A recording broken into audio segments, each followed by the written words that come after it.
This is The Fifth Estate, a conversation between young African scholars from the Fort Hall School of Government in Nairobi and Professor Mutahi Nguni. This Sunday, we will write a call to action letter to the Mulembe Nation.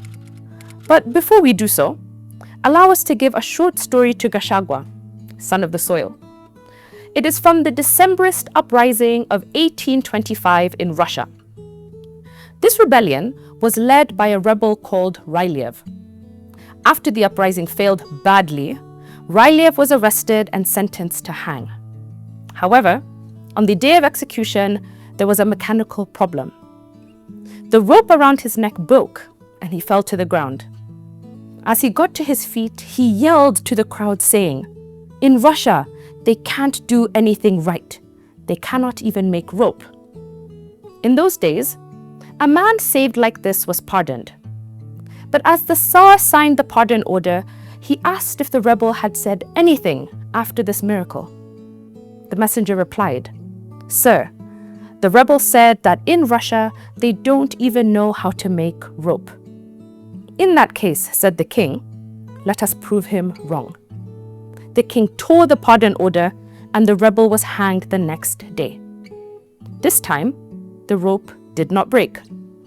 Ryliev was put to death and the Decembrist uprising decimated.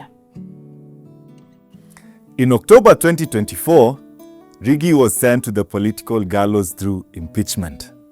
But unfortunately, the rope broke and he survived. And because Ruto is a Christian, he allowed the son of the soil to live. But instead of praising God, Gachagua stuck his tongue out at Ruto, declaring that in Kenya, they do not even know how to make rope. But Gachagua does not know Ruto. This man from Sugoi is crafty.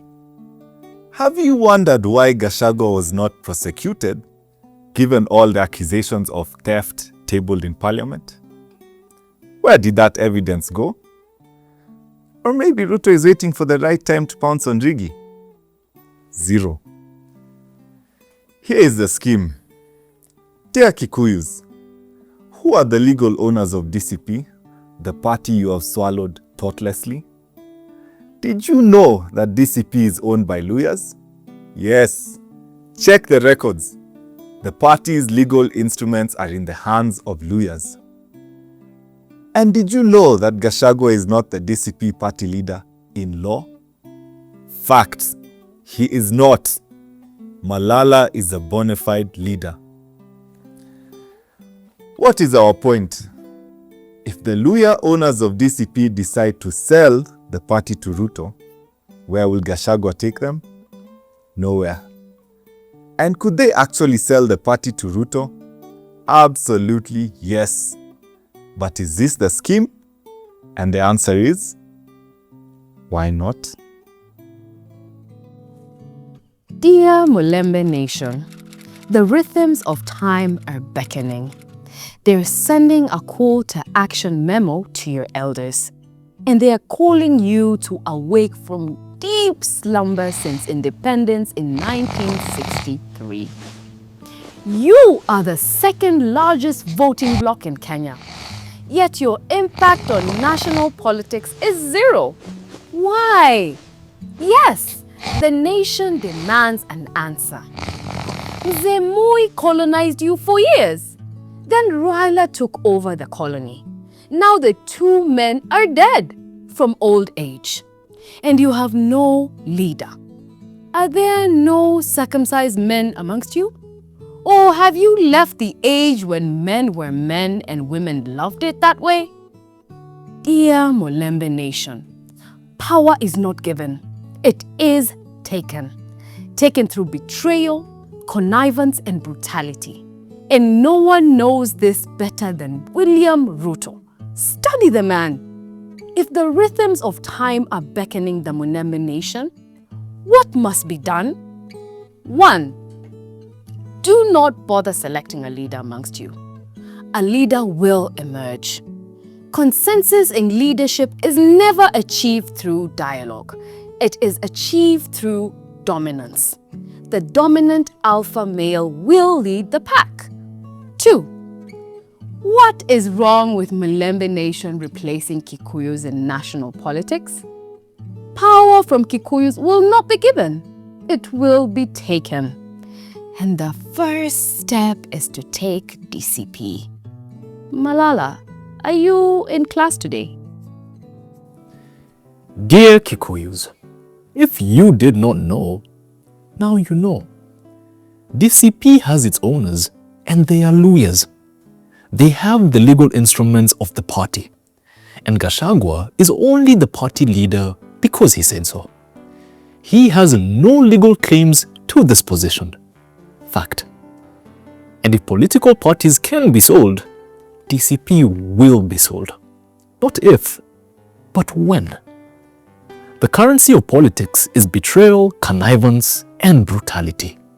But Gachagua cannot discern this. He is a blind man in a dark room chasing a black cat which is not there. Like Ryleyev in the Decembrist uprising of 1825, Rigi will go for his second execution. And this time, the rope will not break. The executioners will be from Mulembe Nation. Dear Kikuyus, have you considered returning to Uhuru Kenyatta? What wrong did this man do to you? If Ruto forgave him and gave him 12 goats in a traditional ceremony, why the grudge? But here is the Uhuru deal if you return to him. He will field Matiang'i as a presidential candidate in 2027. But this will be a decoy. Matiang'i will lose. Fact.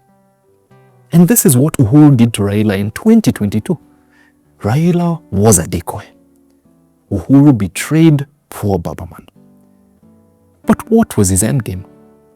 Simple. Muhoho Kenyatta for 2032. Dear Kikuyus, can you live with this? Dear Mulembe Nation, Kikuyus are scheming for 2032 as you sleep through the revolution. And they started this early. For emphasis, Uhuru wanted Raila to lose the 2022 election. Not because he wanted Ruto to win. He was executing a scheme. If Raila had won in 2022, he would not have died. He would have been president till 2032. Then, Ruto would have taken over until 2042. And this was not good for the Kenyattas. The Kenyatta scheme is to install a president in 2032. Not Matiang'i, but a healthy male with all 32 teeth intact. The second son of Jomo, Muhoho Kenyatta. That is the plan. 2027 is not at play. Jubilee and Matiang'i are just a decoy. Dear Mulembe Nation, are you okay with this? That is the first question. And the second question is this.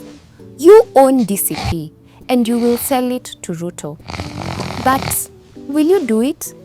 Do you have it in you to betray DCP and Gachagua? We doubt it. Third question. Do you realize that 2032 could produce a Luhya president and Ruto is the pathway? Or maybe you are not interested. And if you are, do you have it in you to betray, be conniving and brutal? If you are not, the Luo nation is a hungry nation. They will take it.